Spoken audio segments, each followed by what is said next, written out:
Hello mga bay. Dito na naman tayo sa taas ng durian. Dito sa Diwan-uwan mga bay. Sa gilid ng bahay. Ito. Tinatanggal natin yung mga infected na balat, no? Yan. Medyo konti na lang mga bay. Diyan na lang banda. Grabe yung ano nito mga bay. Infected sa mga balat niya. Ang dami na, oh. Yan. Akyat mga bay. Tanggalin talaga natin yan lahat. Tapos sprayan natin mga bay ng insecticide saka fungicide bago pinturahan. Marami kasing nakatira na mga insekto mga bay. Ito, tingnan nyo. Yan mga bay, oh. Ang daming mga langgam nakatira. Yan. Kaya nagbabasa. Tapos may mga yung mga butas na yun mga bay. May mga uod yan dyan sa loob. Yan, grabe to. Kaya yung mga ibang branch niya parang mamamatay na mga bay katulad nito, oh.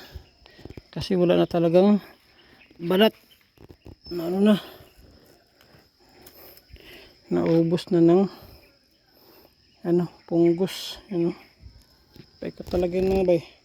Pero yung pinakakahoy niya buhay pa naman mga bay, no? Yan. Kaya hindi pa siya namamatay. Sana makarecover pa ito mga bay. Kasi agapan natin. Yan ito. Yung dulo talaga nito dati mga bay namatay na, no? Yan, pinutol ko na yan dyan. Tapos ito may tumubo na sprout mga bay. Yan yung natin i-recover. Sana magtuloy-tuloy ito mga bay kasi maganda naman yung kanyang tubo, no?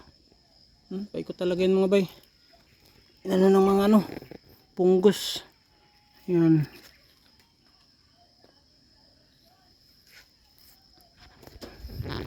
Tulad nito mga bay, oh. Na-infect na dito, no? Kaya yung dulo niya, yan, namatay yung mga sanga. Pero hindi naman naubos mga bay, mayroon pa dito. Kaya agapan talaga natin para makasurvive to, no? Kasi yung pinakakahoy niya nito mga bay, buhay pa naman to. Kita nyo yun mga bay, puti pa siya, no? Yung dito lang talaga yun sa labas. Katulad dito mga bay, okay pa to siya mga bay. Yan, buhay pa to dito, no? Yan, kulay green pa siya. Ito lang talaga tinanggal natin. Kunti na lang ito mga bay. Sana maagapan natin to, no? Tingnan natin to after 1 year. Kasi ngayon December mga bay. Ito yung ginagawa natin ngayon. Kunti na lang yun mga bay. Babalatan natin. Tapos spray tayo ng insecticide, fungicide. Pag natuyo mga bay, magpipintura tayo. At yun lang mga bay, no? Maraming salamat sa panonood at ingat po tayo palagi.